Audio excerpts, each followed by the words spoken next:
This is Christopher Massimo with Massimo Motivation. Today, what's really on my heart, this is going to be the Therapist Chronicles here. What's really heavy on my heart as I'm currently leaving work is discussing what it means to be a therapist in private practice. Okay? And I feel like most people who enter this profession dream of a career in private practice versus one in an inpatient hospital or some other facility. Most people think of private practice when they think of entering this field. Even when I was in grad school, I remember the majority of people, including myself, stating, when I get out, I want to go into private practice, not really knowing what that means.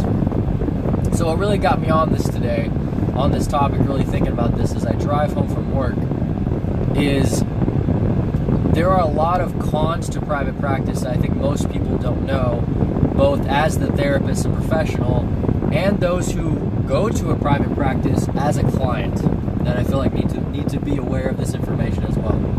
So I'm going to go through some pros and cons of being in private practice, starting with the cons.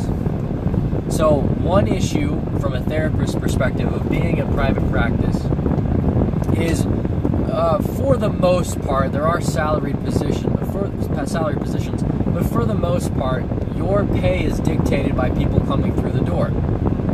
Now, that makes sense, theoretically, okay, if you're not seeing somebody while you're getting paid, that makes sense, but here's where you run into problems in private practice from a business standpoint. If I have 5 people scheduled for the day, and say 2 or 3 of them cancel within the 24-hour mark, and therefore have a no-show fee, I have to face a decision of charging this person for that time. Now, most practices in the medical field in general, not just in mental health, will do this without hesitation. They'll have a card on file and they're charging. Okay? No stop and go. For some reason in our field, the reason probably actually being that we actually give a crap and we care, in our field, we're faced with this ethical, moral dilemma of, well, do I charge them? Do I not? Do I ask them, what happened? What are the circumstances in which I won't charge them versus the circumstances that I will charge them? Okay? And I think that's bullcrap. This is if our business, here's the reason why, one reason why you need to charge for that time. There's multiple, and we'll start with this one. If the business goes under, so too does your ability to help anybody. Therapists have a really hard time of being business owners because we care too much. And as you know, for the most part, being in business means cutting corners, being ruthless, finding ways around budget cuts. Okay? If you're constantly letting people off the hook, that hurts your business. And if your business hurts, so too does your ability and capability of helping people. Because they'll have nowhere to go. They'll have nowhere to go. You'll be under stress because of your finances. You'll be under stress because maybe your family is struggling financially, and therefore you're not able to be the therapist that you need to be, because instead of being present with the client you have, you're thinking about the next paycheck and how you're going to cover your bills. You need to be able to charge for that time as a therapist, and you need to not feel bad about it. You went to school a minimum of probably 7 years. This is assuming you went to 4 years for undergrad and 3 years for your master's. Some programs are less. You can graduate early, this, that, or the other. And as much as maybe 12 years if you go on for a PhD or a PsyD following your master's degree. If you're going to go over to school for that long, you should be able to charge $50 if someone decides that they're not going to show up without letting you know in advance. And to those clients out there, I get it. Okay? Life does happen, and there are instances where you should let them off the hook. Car breaks down, a family member passes away and they forget to cancel, this, that, or the other. There are absolutely reasons and times in which you should be more lenient. But for the most part, clients, you need to understand that the therapist has a family too. That they have a business to run that is more than just about you. It's about the hundreds, if not thousands of people that they will serve over the course and duration of that business's lifetime. So every payment that you decide not to pay as a no-show fee impacts not just your sessions, but the ability for them to help other people. Okay, so that in a way it's kind of a selfish act for you. And again, there are instances where this is different. Maybe finances are tight, maybe, you let them off one time, but then the second time on out, you charge them whatever. But there needs to be a greater understanding on both the therapist part and the client's part that when there's a no-show fee, that it needs to be respected, and that you need to pay that, and that you don't need to argue that with the receptionist, okay? Because that hurts a lot of people. It's a spider web, it's a ripple effect, it goes way beyond you. Another con about being in private practice, among others, obviously, but I'm trying to keep this video short. Another con that I realized today is you are very self-reliant on managing your schedule.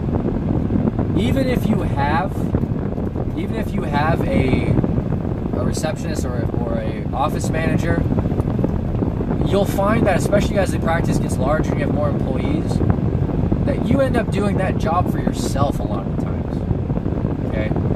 And I have a tremendous,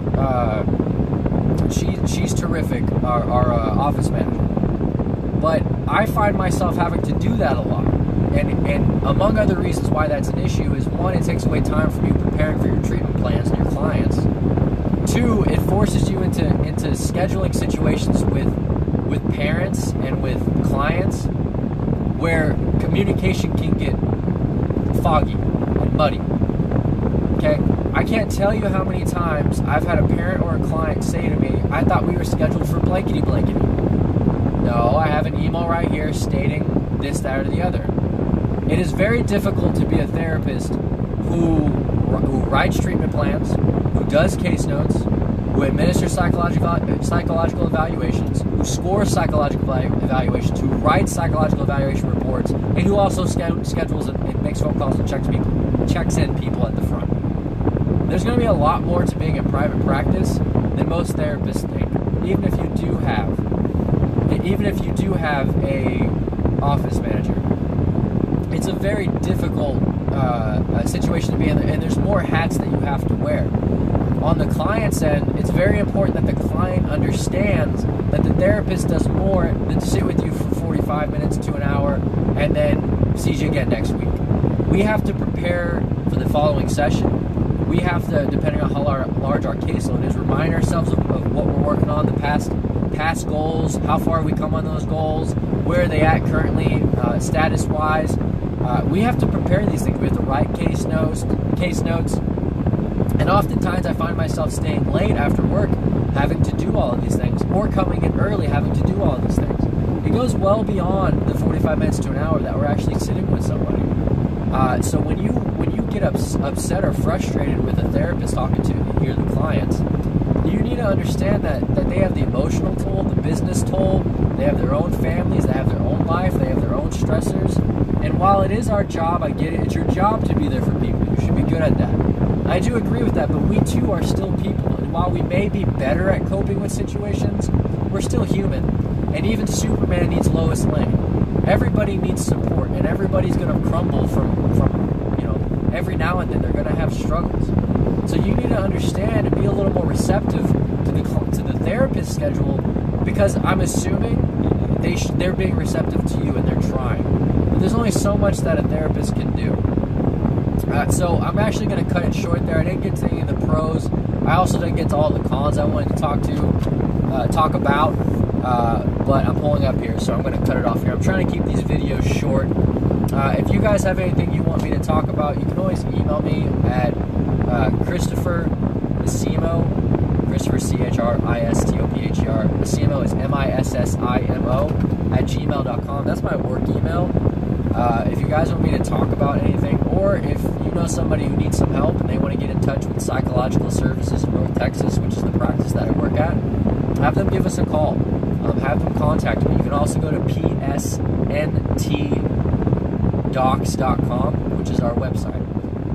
But I just wanted to take a little bit of time to give some more perspective on what it means to be a therapist, particularly in private practice, and the not so glamorous aspects of that. Thanks, guys. The podcast you just heard was published with Anchor. Got something you want to say to the creator of this show? Send them a voice message using the Anchor app, free for iOS and Android.